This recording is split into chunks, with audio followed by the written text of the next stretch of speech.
All right, I think we can get started. I'll add more people if they decide to join, but I just wanted to introduce myself first before Allison, since I'm taking over for Trevor Basehart, who I'm sure most of you know and receive communications from in charge of our Gold Krewe arm of affinity programs. But I'm Max Yanker, the Senior Associate Director of Affinity.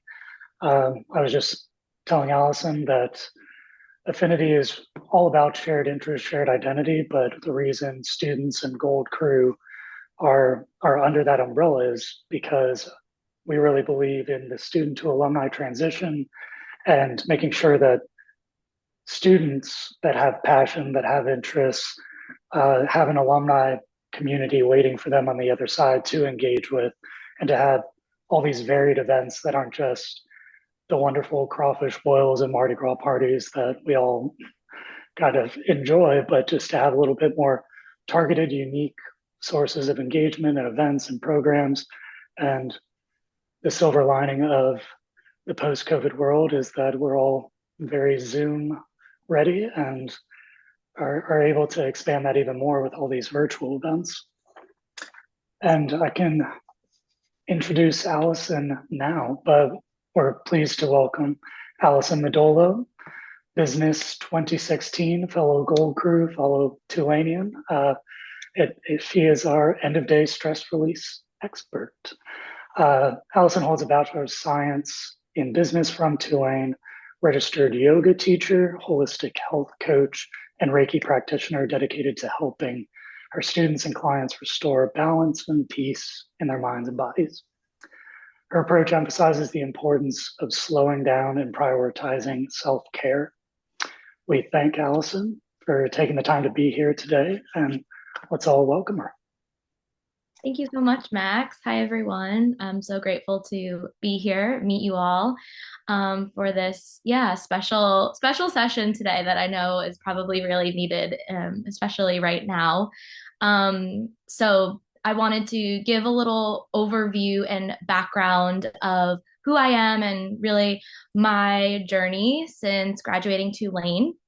And it gives a lot of context to what I do and the work that I do, and yeah, why we're here today, and the practices and tips and tools that I really hopefully get to pass on to all of you that can be used as a resource anytime, anywhere, whenever you need it. Just think of like pocket tools for self-care.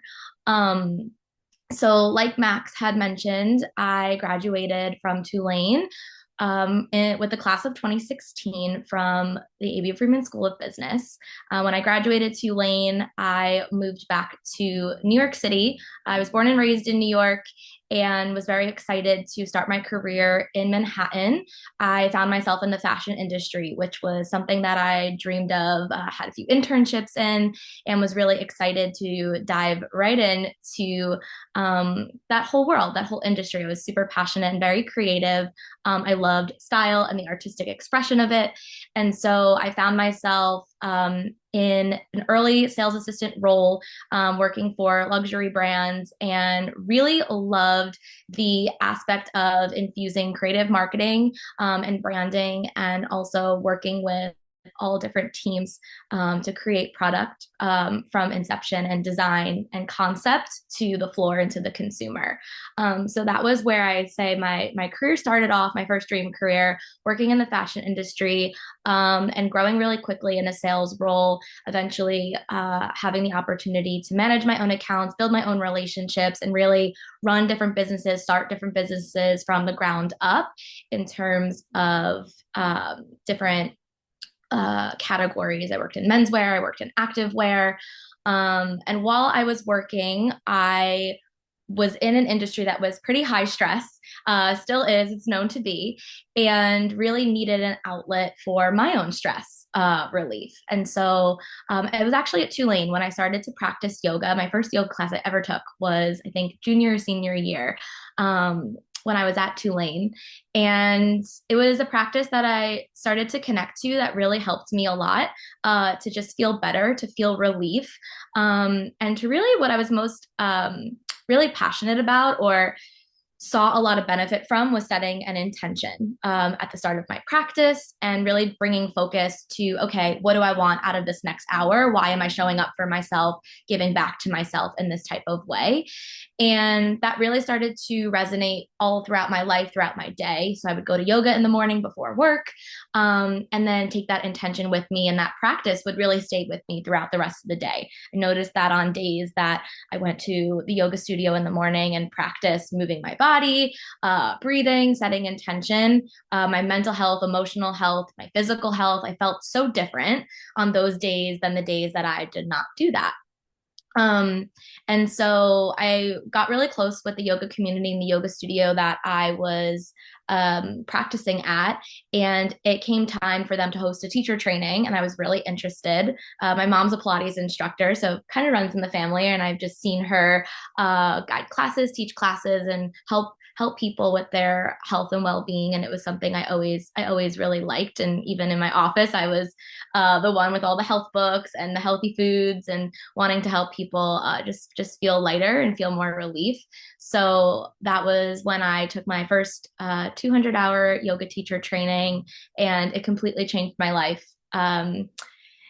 I did it with the intention of just deepening my own practice, learning more about the philosophy, the roots, where deeper about the mind body connection, really, why is this working? What are the benefits really coming from? And by the end of that training, it was 3 months long. I did it on the weekends while I worked full time. I was so excited about the opportunity to teach. So my work thankfully let me teach yoga classes during lunchtime. So that was kind of how I started to find other areas of passion outside of my full-time job that I was also pretty passionate about. Um, and one thing led to another.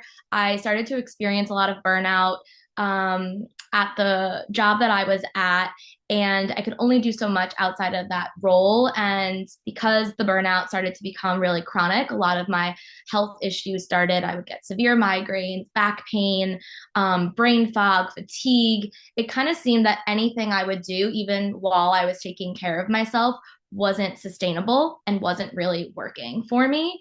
So I ended up making a really, really tough decision, and choosing to leave my full time job at the time, to really pursue teaching and other areas of wellness, which is when I went back to school, became a certified health coach, and was really passionate about putting all of this together in a curriculum and really bringing this back to the corporate space, into other communities, and really teaching people how to reconnect, how to take care of themselves in a way that really emphasizes simplicity, that emphasizes slowness, and really showing people that it is possible to do what you love, have a busy life while also taking care of yourself. I really do believe that there are ways to manage stress and promote self-care in any type of environment, if you really do want to show up for that.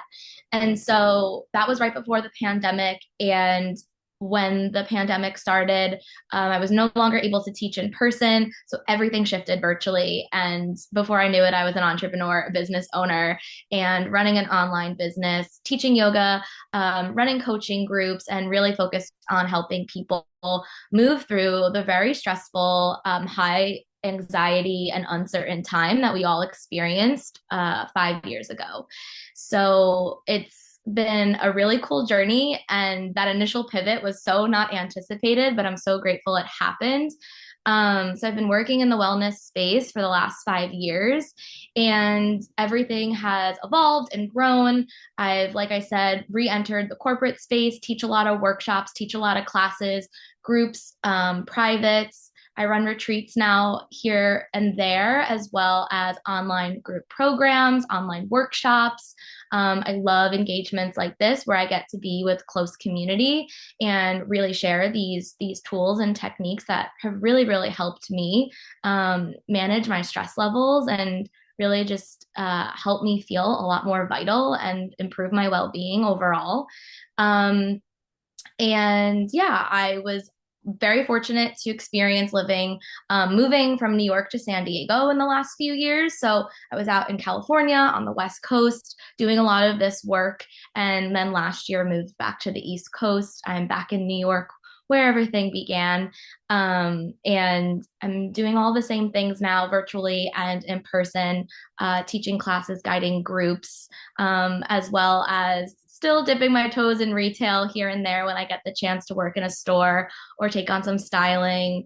And I have recently had the amazing opportunity of doing outreach and business development in the mental health space. So it's really been a full circle experience since I graduated Tulane. I always forget that I minored in psychology, and that kind of came back when I started teaching yoga and working in the mental health space. So it's been a really cool journey. Everything I learned at Tulane, I feel like I'm totally using and expanding every single day, and it adds a lot to what I do. So today the topic is end of day stress relief. And I really wanted to share quite literally those things that have been really, really helpful for me during really high stress times, really uncertain times, career change, big moves, really just those moments in life that we don't feel prepared for at all that take a toll on our mental, emotional, physical health.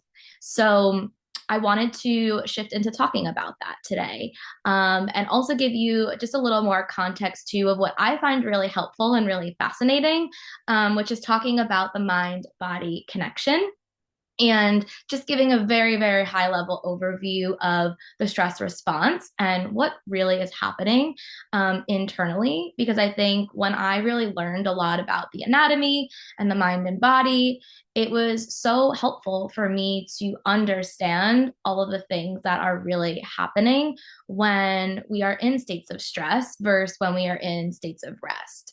So, a very simplified way to teach it or put it is to talk about the nervous system.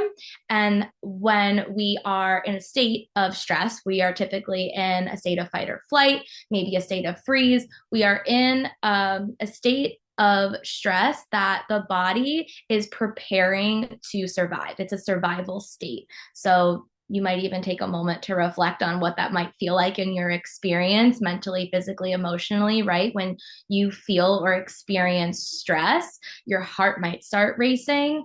You might overheat, or the temperature, your body temperature might increase. You might start sweating. You might experience like physical sensations or jitters. You might experience racing thoughts. So those are indicators that the body shifts into a stress response or a survival state. On the other hand, we also have our parasympathetic nervous system, which is our rest response. So that's when we feel calm, when we feel relaxed, ultimately when we feel safe. And so these two responses in the body work together to help us balance, survive, maintain well-being, and really just keep us going and doing what we love to do. Every single day. And so I like to start there because one, our body does a lot for us, and our body is always working really hard to keep us safe ultimately. And it's really fascinating to learn more about what really starts to happen when we are exposed to stressors repeatedly over time without managing it, without finding relief, and without training ourselves and reminding ourselves that we actually are not in a moment of life or death, right? So the stress response in the brain doesn't know the difference between a tiger chasing you and an email deadline or something that's coming through from your boss, which is crazy. So I find that really helpful to remember, because if there's no difference, that response is going to get activated every single time. We might receive an email, or we might be in a conflict with a loved one or a partner, or any moment that a stressor is really activating us. That's exactly what the brain is prepared to do, is run from a tiger. I always like to say it's like a predator. So the first thing is to really identify and get curious and notice what are those main stressors in your life that really kind of repeat themselves or you often find day to day.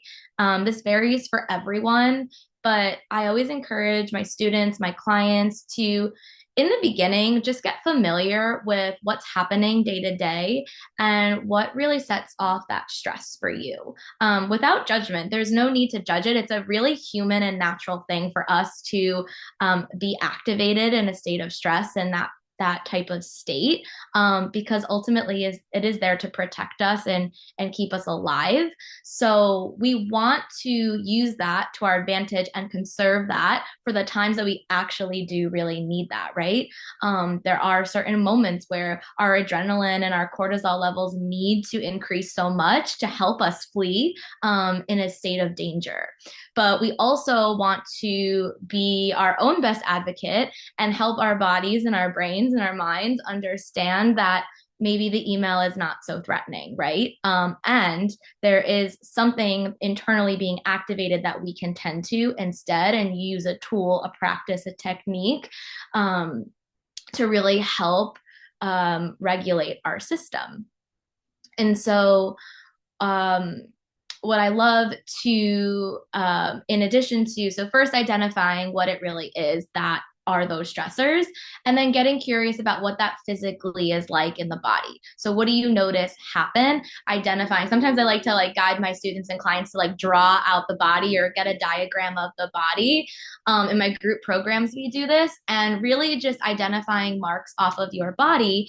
What happens for you? The heart racing, like I mentioned, or the brain fog. So you can also help yourself day to day. Use those as markers to notice, okay, I'm starting to notice my heart race. Oh, something must have triggered my stress response. This might be a helpful time for me to take a moment and practice really reconnecting to myself and deactivating so that doesn't prolong over time. Because if we don't address these stressors, help manage, find relief, all of this just stacks. And in my experience, I experienced so much chronic burnout that I was just living in a really high fight or flight state, which is really normal, but also really avoidable and manageable at the same time once you learn really how the nervous system works and ways to take care of yourself at the end of every day, because every day is going to be different. So, what we're going for, hopefully, is when we find that relief to really land and relax ourselves back into that state of calmness, groundedness, and safety. So, hopefully, by just practicing in a way that feels good for you, in a way that resonates for you every day, you can really find a moment to reflect, process, and digest any stress, release any tension in a way that feels good for you. So you also can really create a lot of space for a good night's sleep because rest is so important. What I love to highlight about our rest response is that the body is in its healing state when it feels rested and relaxed. The body can't heal, the body can't repair when it's in a state of stress because it's prepared and ready to survive. So, sleep is really important. And we find that when we are in high states of stress, we really don't get good quality sleep, right? That happens to me all the time. If something's keeping me up at night or something is really stressing me out in my life, my sleep really starts to my quality of sleep starts to decrease pretty quickly. And so I find that the end of the day is a really good moment to find that time of transition. So that's a little bit of background of what's really happening. And if you notice when you practice exercise, you go for a walk, you go outside, you talk to someone that you feel really connected with, maybe you're in a creative outlet or doing something creative, you can probably also identify things in your life that help you feel really relaxed, that help you feel joy, that help you feel like you're grounded again and you're not in that state of stress. So there are probably things that you're already doing that you might not even recognize that are already giving you relief. And so what I love to do is to help people recognize those things. So it's not reinventing the wheel and also adopting all of these new practices that maybe you're not familiar with. It's bringing more intention into the things you're already doing that are really self-care at the end of the day, that are already helping yourself. Recognize those things and then use those tools more often for those moments and times of stress. Um, so that's the overview of really what is happening internally, and what's going on internally in our nervous system. And so when we really shift into, okay, what does that actually look like? There are a few things that I like to really identify when I think about the most simple way. The first tool that we have everywhere we go is our breath. I'm a yoga teacher, so I'm going to talk about our breath. Our breath is such an underrated, powerful tool, stress relief tool. And there's so many ways that we can use the breath and breathing to relieve stress.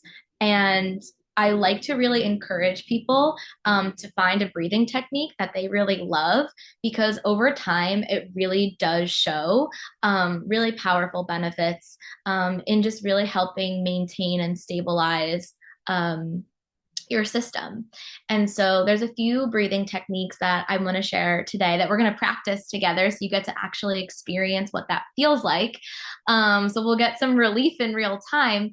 But I also wanted to just identify that the cool thing about the breath that I also love to teach is that it's connected to our nervous system. And so an inhale is connected to our sympathetic nervous system, which is what I was just talking about, our stress response.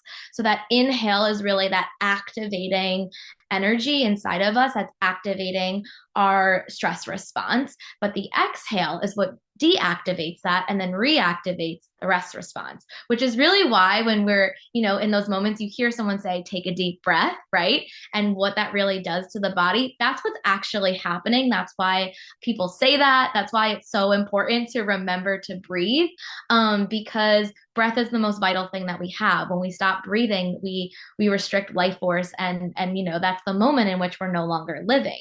So if we can bring so much intention and focus on something as simple as the breath, we have something that we are taking everywhere with us, and we don't need the hour of exercise, even though that's great.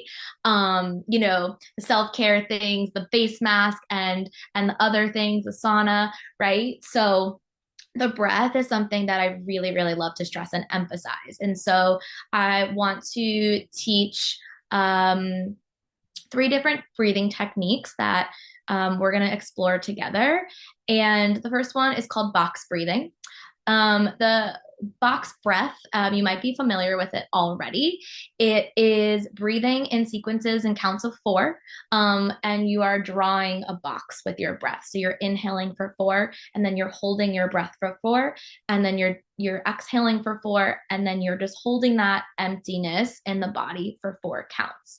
And so what the box breath is doing is helping deactivate your stress response, and really helping the body and the mind focus on something like breathing. So you're just giving your body a dose of a really nice reminder that you are breathing, you are living, you are surviving, you are okay, right? The ultimate goal is resourcing and creating safety in the body. And the more you do these practices, the greater capacity you have, right? It's like going to the gym and starting to lift weights. When you start to train and you want to increase what you're lifting over time, when you continue to show up for that, it works, right? You can lift heavier over time if that's your goal and that's your focus. Breathing is the same way. So over time, the more you practice, the more resilience you have. That's also what we're going for, is teaching our body we have the capacity to handle and hold stress,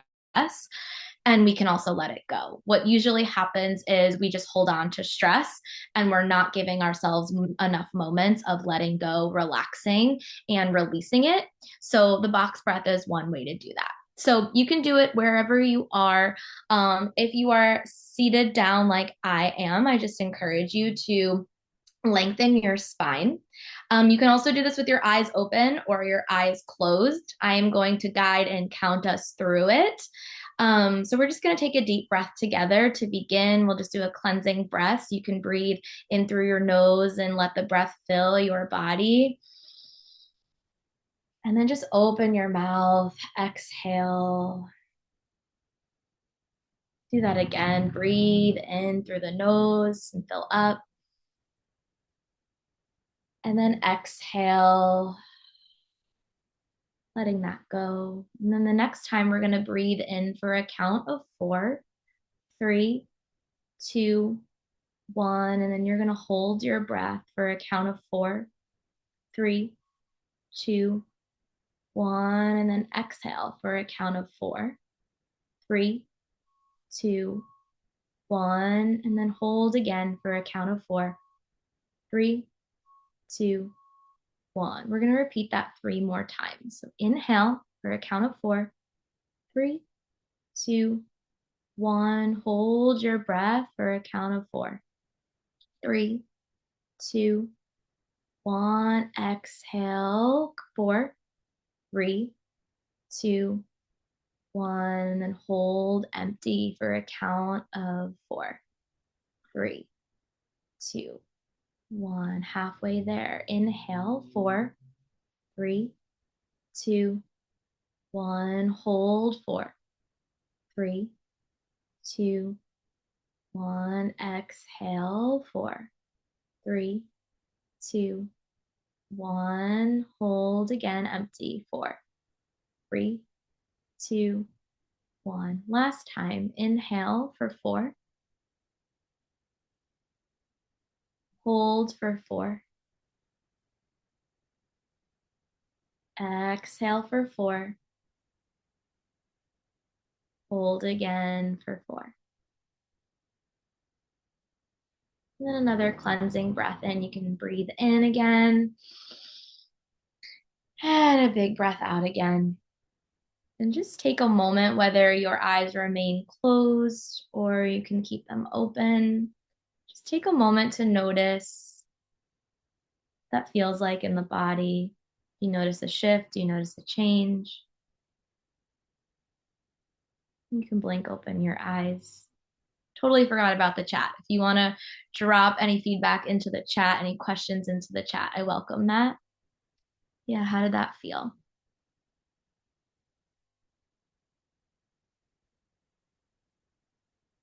So box breathing is something that I do when I'm driving, I do when I'm commuting, when I'm waiting for something, grocery shopping, waiting in a line, in moments where I notice I'm just really surrounded by a lot of stimuli.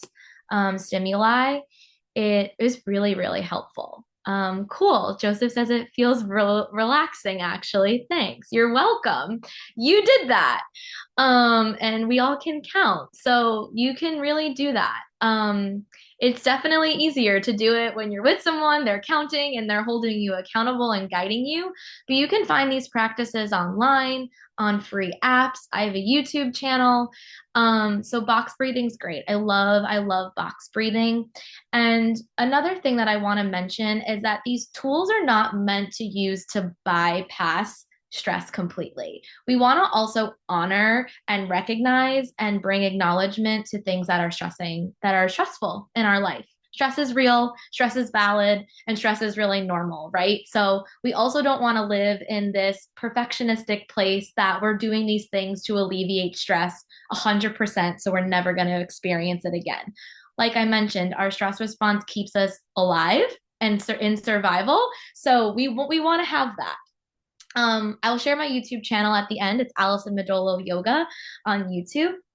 So that is a really great breathing technique. Now, I want to also share another breathing technique that I love that's called the 4-7-8 breathing technique. And so this breathing technique is an inhale for 4 counts, a hold for 7, so a much longer hold, and then a long exhale out for 8. So we're going to practice this for 3 rounds, and you're going to get to experience just like a different counting technique through breath. Again, we're just going to adjust our posture, adjust our seat. You can go ahead and take a cleansing breath in through the nose, out through the mouth. Even that alone is a stress relief technique. Deep breath. All right, one more. Inhaling in, exhaling out. And then this time we're going to inhale for a count of 4, 3, 2, 1, and hold for a count of 7, 6, 5, 4, 3, 2, 1. Try to exhale for 8, 7, 6, 5, 4, 3, 2, 1. Two more rounds. Inhale for 4, 3, 2, 1. Hold for 7, 6, 5, 4, 3, 2, 1. Exhale 8, 7, 6, 5, 4, 3, 2, 1. Inhale 4, 3, 2, 1. Hold for 7, 6, 5, 4, 3, 2, 1. Exhale 8, 7, 6, 5, 4, 3, 2, 1. And just take a cleansing breath in through the nose and exhale out the mouth. Again, just pause and just notice anything shift, anything change. Notice the body, notice your mind, your heart rate. And you can blink open your eyes. And if anyone wants to check in, share feedback again. Did you like that one? That count was a little different. So did you notice a difference with 4, 7, 8?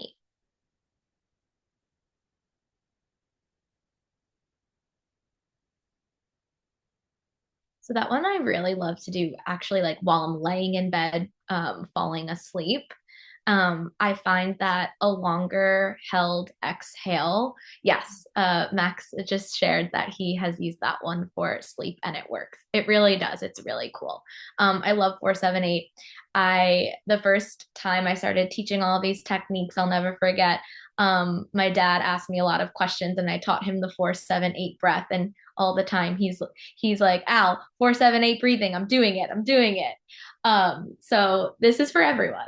My dad is so not the self-care person, but he remembers this breath and he does it. And it's really cool that this can be something that just works for you. Yeah, Joseph said he feels calm. It feels calms the body even more. Yeah, I noticed playing around with just like your exhale count is something to really just, yeah, play with. So you have your box breathing, your 4, 7, 8 breathing. The next one I wanted to share is I call it an elevator breath. And it's using a little bit of visualization, which is another way to bring that attention and focus more inward. So when we're counting, we have something to focus on, right? We're focusing on the count. This one is visualizing your breath moving up and down your spine like an elevator. So we're gonna inhale and we're gonna visualize or just trace the breath, follow the breath up the spine, up the body. And then when we exhale, follow that breath, just visualize the breath moving back down the body. So this one is just something else to try. Some of us are more visual, and sometimes this can be really relaxing and helpful as well. So last time we're going to do a breathing practice, and then I'm going to share a few other things. So again, just prepare your spine, sit up tall. Again, you can keep your eyes open or you can close them if you would like. Sometimes it feels more comfortable for people to keep their eyes open. Sometimes it feels more relaxing to close them. That is totally personal preference. There's no right or wrong. So we're just going to take a breath to prepare. Take another breath in and a cleansing breath out. And then we're going to breathe in and let the breath just travel up the body. Breathe out. Notice the breath travel down the body. Do that again. Breathe in, visualize your breath from the base of your spine all the way up to the crown of your head. Breathe out, visualize the breath falling from the crown of your head back down to your root. 2 more times. Breathe in, up the spine. Breathe out, down the spine. Last time, breathe in, visualizing the breath, filling up the body, traveling up your spine, traveling up the body. Breathing out, watching that breath just fall down the body, clear, empty the body as it descends back down. Again, just pause, notice. Did that resonate with you? How did that feel? And you can blink open your eyes. I'm curious if you prefer visualization, not visualization, you like the numbers better. Everyone has a different preference.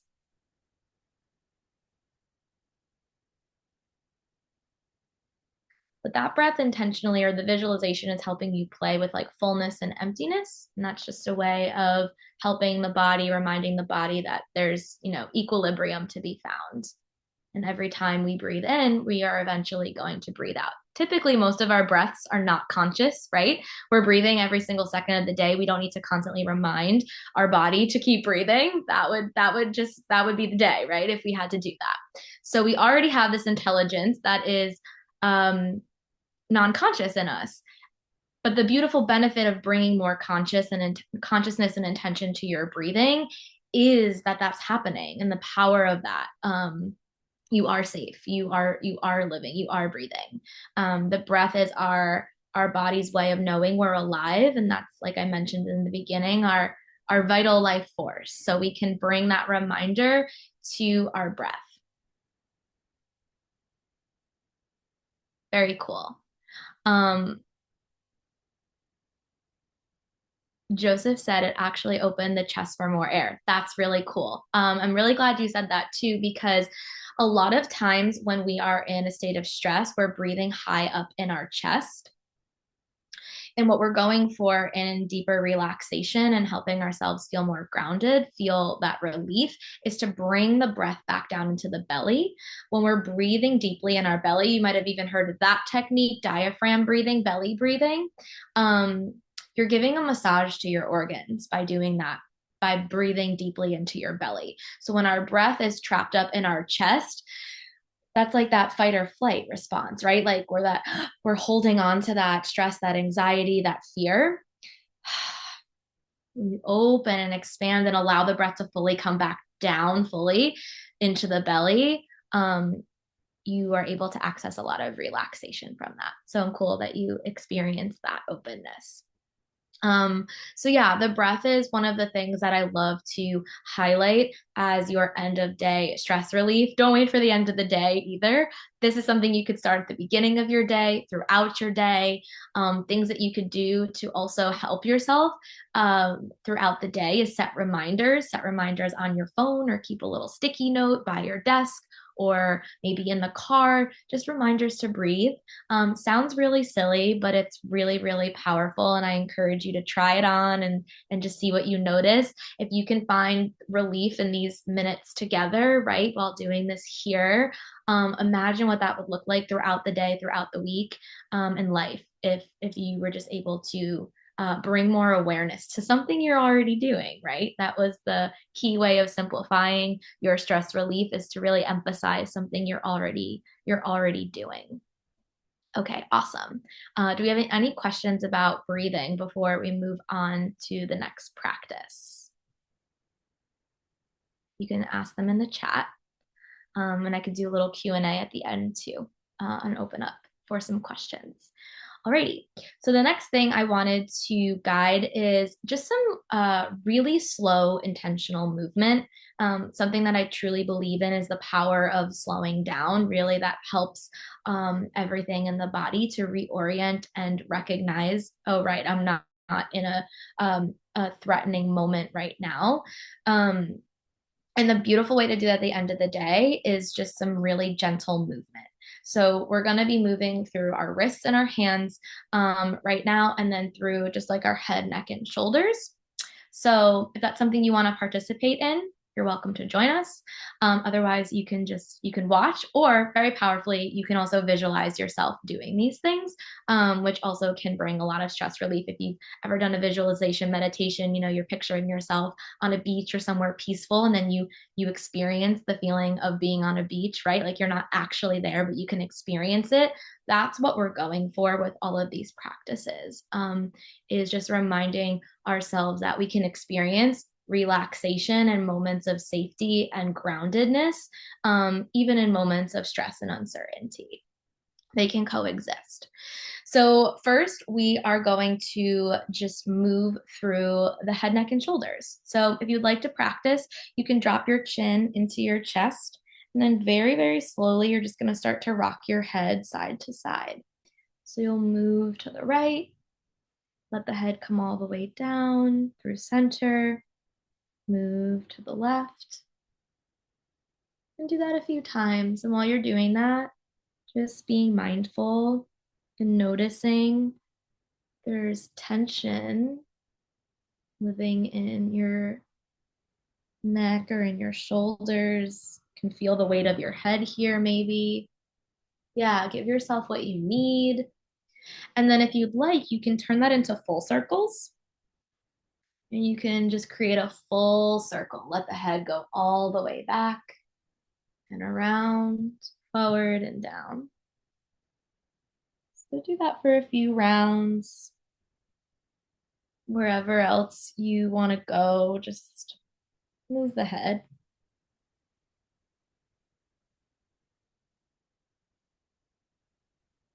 And then the next time you are over the right shoulder, let the right ear just hang out there for a moment. And you can even bring your left hand to your shoulder and then guide your right hand to the outer part of your head and simply guide this shoulder down, the left shoulder down, and guide your right ear a little closer towards your right shoulder. And that's going to really open the left side of the body. And you're going to want to breathe into that. And then breathe out. Try that one more time. Breathe in. And breathe out.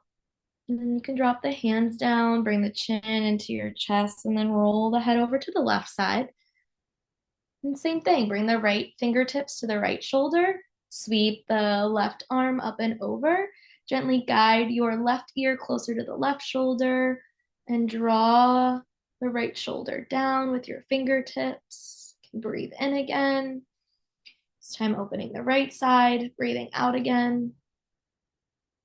Breathing in and breathing out, and then letting go slowly. Bring the chin back into the chest, and then bring your head back on top of your shoulders, and then just look to the right and look forward, look to the left. And do that one more time. Look forward and look to the right. Look forward and to the left. And then come back through center, and then just take a pause and just maybe shrug the shoulders up towards the ears, roll them down. Maybe another time, shoulders up towards the ears and back down, and then just soften and relax the spine, sitting up tall. And just take a moment to notice if that shifted or changed anything, how that felt.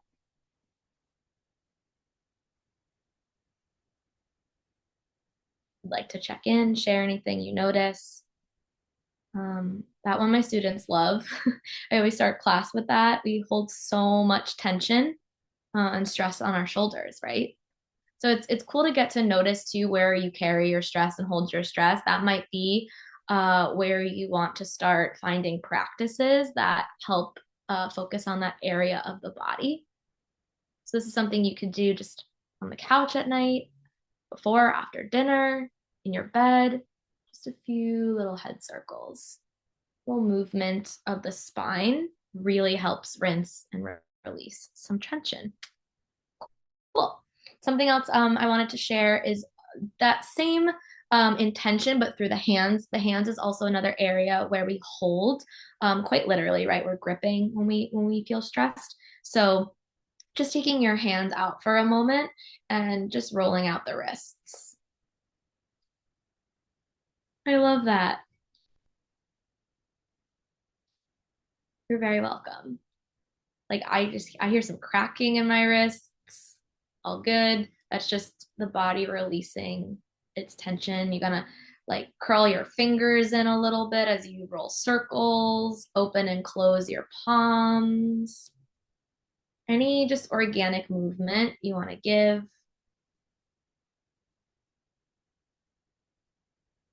Letting the hands just then relax and shake out a little bit.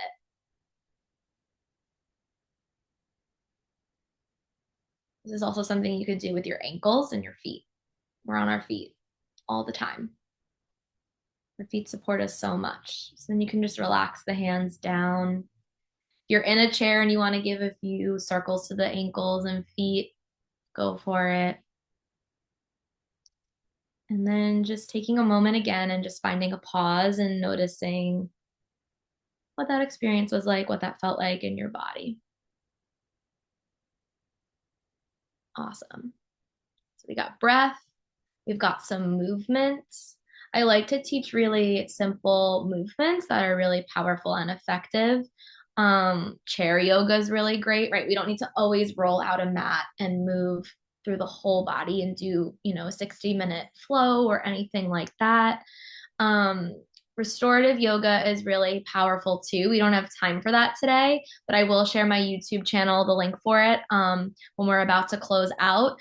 I guide some restorative yoga practices that you could do on a soft surface. I like to do them in my bed with my pillows. So it's just a child's pose folded over onto your pillow, or a very relaxed, supported incline with a butterfly shape, perhaps, of the legs. There's so many different ways that we can tap into creating space in the body and just finding moments of relaxation. So again, it's really just about trying on different techniques and seeing what really resonates and what you prefer and what works for you wherever you are, what your lifestyle is like. And the final thing that I wanted to really bring emphasis to is really setting intention for your stress relief, for your self care, and for taking care of yourself. When we can really identify why we want to do something, it really empowers us to do it more consciously and unconsciously.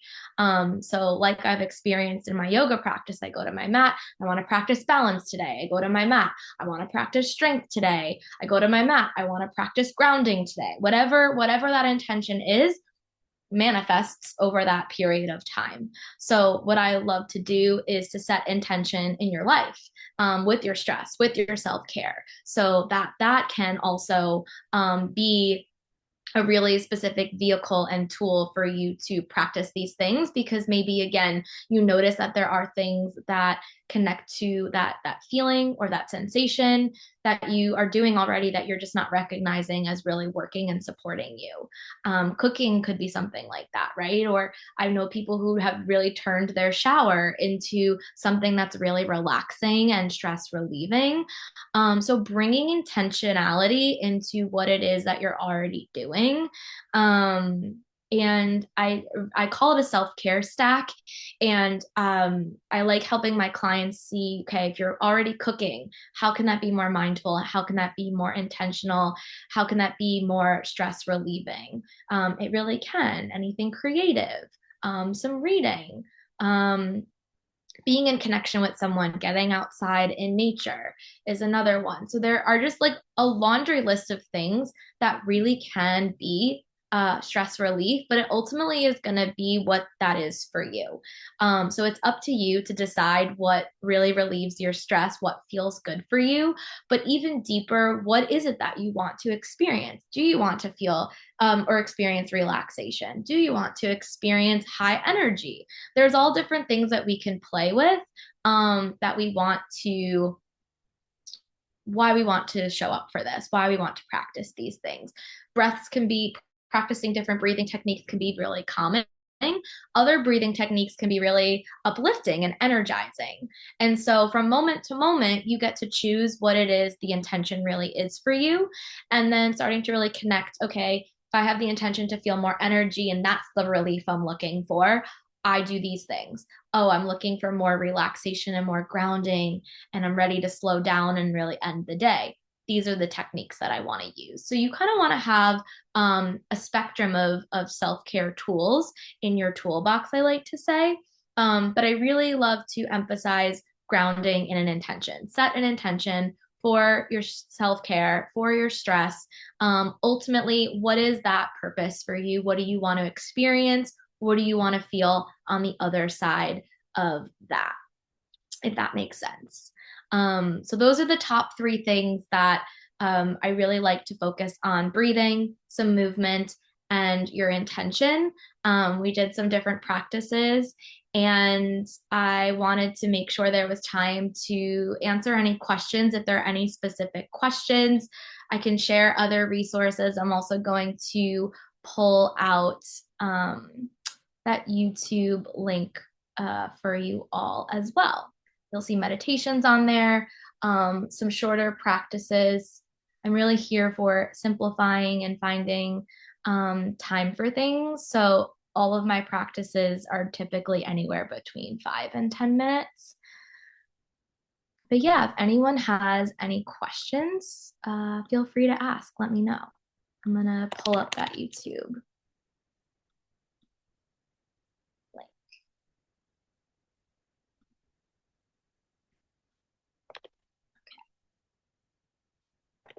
So I just dropped the YouTube link in the chat. Okay, Tom says, I was experiencing dizziness in the breathing exercises, and it has me realizing I need to perform these breathing exercises throughout each day.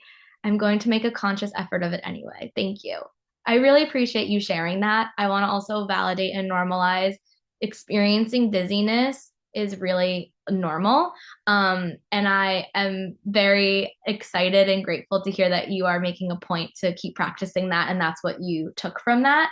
A lot of times when we start to practice ways of relieving our stress, our body is processing the stress that we're feeling and experiencing. So it is also very normal and probably more often than not going to happen that your anxiety levels might rise in the beginning, or your racing thoughts might happen again, or you might try to like avoid doing that thing, right? So that's just again the body's way of protecting you. So sit with that discomfort and sit with that resistance. And again, if there's something that you can alter or modify or adjust, you can do that too. But I'm really glad that you shared that, because I get that a lot, that people go to meditate or people go to breathe and their anxiety levels increase. And isn't the point to lower the anxiety levels? Absolutely. And what you're doing is coming back into the body. And so if that's the experience of the body, right? The body is so stressed. In order to let that pass, you need to move through it. So another really powerful thing to do in breathing is adding an affirmation. One that I love is breathing in and then like breathing into it, the sensation or the feeling, and then breathing through it. And just using that as your way of sitting with discomfort, sitting with a feeling, sitting with the anxiety or the stress, just taking breaths with it, not to avoid it, but to really be with it. That takes a lot of practice. But again, that's why we do these things, because then we have the resilience in stressful moments to, okay, we have the capacity to survive this. I have cognition. Like I don't need to completely disconnect from my mind, and I can think and I can act and I can do. A lot of experiences I had when I was in my high burnout, high stress, before kind of practicing all of these things, I would experience a lot of dissociation, or I would freeze a lot of the times. So it's like I would just like blank, and I wouldn't be able to access my thoughts. I wouldn't be able to answer questions. That's really normal too. So we can get very detailed into all the different ways that our body responds to stress, but dizziness is just an example of like a somatic experience that your body is having. So that's the YouTube channel. I also wanted to drop a workbook that I love to share with my clients and my students into the chat if that will work. But I call this oh, I don't know if it's gonna let me. Max, is there a way that I could share a PDF here? I can try. Otherwise, I have everyone's emails, and I can add that to Oh, perfect. the reminder as well. That's awesome. Yeah. So this is a self-care tracker, if you will. It's just a way for you to write things down. I think if we had more time, the next thing I would go into is journaling. Journaling has been one of the most powerful tools in my uh, chronic health issues and healing my burnout. Um, Writing things down, talking about my stress in my journal, processing that through my journal, but also writing intentions and writing reminders, also journaling about gratitude and things like that. So I have a little workbook that I wanted to share with you all. So Max will attach that to the follow up email. And I just wanted to also mention if you ever need deeper support or have any other questions, I'm always available to answer those or offer support. And I will share my email address with Max as well so that you all can connect with me. Instagram's another great place that I share a lot of resources and tools. And then virtually from time to time, I'm always hosting workshops and group programs that specifically help you squeeze stress away. That's my mantra, if you will. So you will have all that information. My website is there too, AlisonMidolloYoga.com, and you can sign up for my newsletter and get all of the info as well. But I'm really grateful for all of you for attending this and taking this last hour to relieve some stress. It's a really big deal, and I honor you all a lot. Rest is a practice. Rest is a really powerful practice, one that we must not forget about, and all of the other great ways that we can take care of ourselves. So, thank you all so much for being here, being open, participating. Thank you, Max, for having me. And yeah, if there's any other way that I can support you, please let me know. You're so welcome. Thank you so much, Allison. I think we are all, at the very least, less stressed than we were an hour ago. So Hello. I will certainly send a follow up to everyone's emails with the workbook and keep practicing. Cool. Thank you all. Have a great rest of your day. Bye, everyone.